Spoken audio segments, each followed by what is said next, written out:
প্রিয় দর্শক, আপনাদের সকলকে শুভেচ্ছা জানাচ্ছি। বাংলাদেশ প্রতিদিনে আমরা আছি এই মুহূর্তে ওয়ার খান নামের একটি ভাইরাল হওয়া গানের লেখক, সুরকার এবং কণ্ঠশিল্পী শাহিন আবদারের সাথে আমরা একটু জানার চেষ্টা করব দেশের এতটি জায়গা থাকতে, এত জেলা থাকতে তিনি কেন আরখান নামের যে গানটি গেয়েছেন এবং কেন গেয়েছেন একটু আমরা জানার চেষ্টা করব বিস্তারিত। শাহিন আবদার কেমন আছেন? আসসালামু আলাইকুম, আমি ভালো আছি। আপনি কেমন আছেন? ভালো আছি আলহামদুলিল্লাহ। আচ্ছা, আপনি দেশের এতটি জেলায় থাকতে এতটি উপজেলা আছে, সবগুলো পেছনে পেলে আপনি হঠাৎ আরখান নিয়ে কেন গান গেয়েছেন? আসলে আরকান নিয়ে গান লেখার প্রথম উদ্দেশ্য হচ্ছে বাংলাদেশের মধ্যে রোহিঙ্গা রিফিউজিরা মানে প্রায় 9 বছর ধরে ওনারা কিন্তু আছে।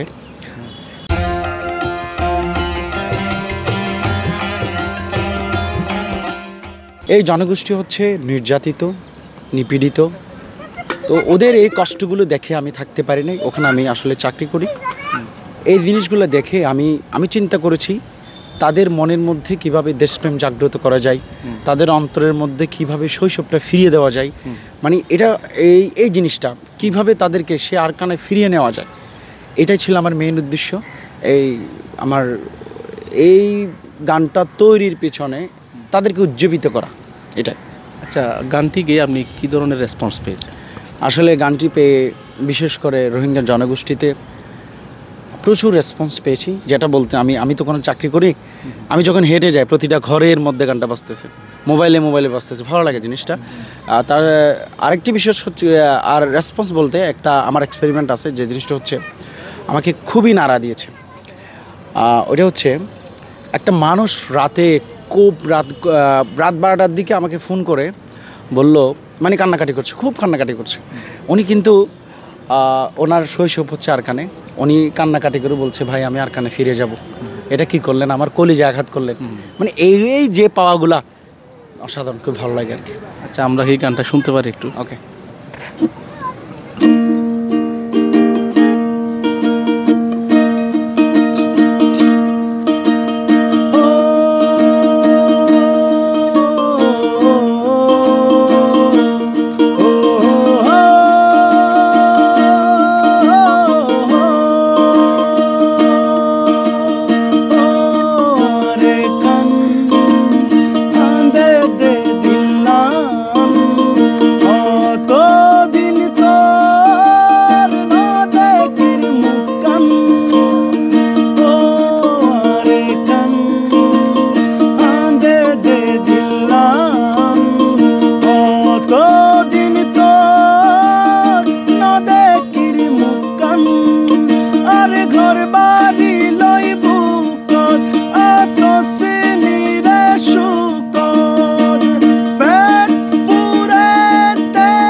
আপনি এখানে একটা কলি এই যে আপনি গেয়েছেন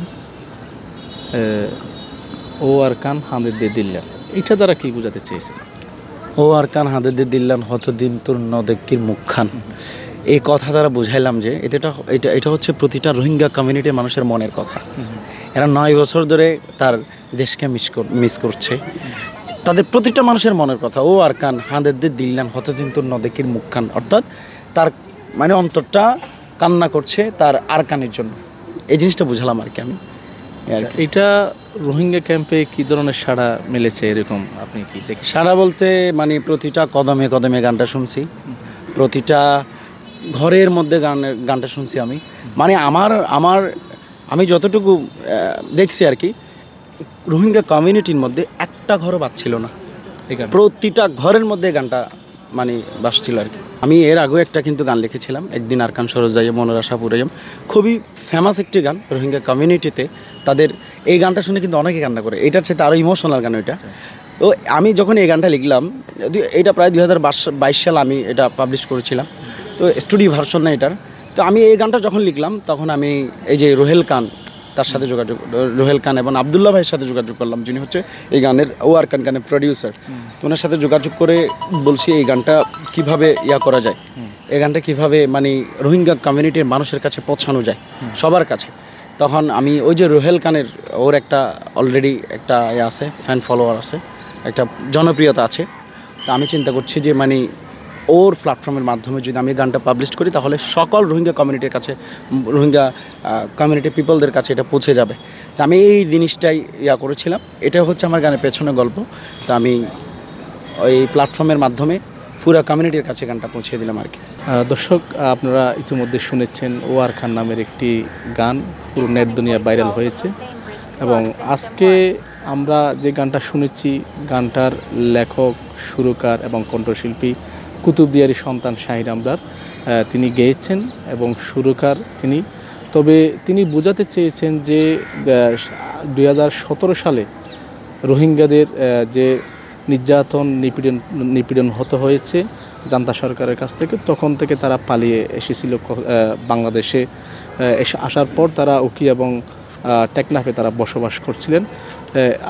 করার পর কিন্তু আজকে যে রোহিঙ্গা নিয়ে প্রায় 9 বছর অতীত হয়ে গেল, সেই 9 বছর পর তারা তাদেরকে জানান দিতে চেয়েছিলেন যে ও আর কান হাঁদের দিয়ে দিল্লান, এরকম একটা গানের কলি সারা দুনিয়ায় এবং নেট দুনিয়ায় ভাইরাল হয়েছে। এবং রোহিঙ্গাদের প্রতিটি রোহিঙ্গাদের অন্তরে এই গানটি যাতে বেঁচে থাকুক এবং প্রতিটি কলি যেন বেঁচে থাকুক এবং প্রতিটি রোহিঙ্গাদের মনে দেশত্ববোধ থাকুক, সে আশায় কামনায় আজকে শেষ করছি।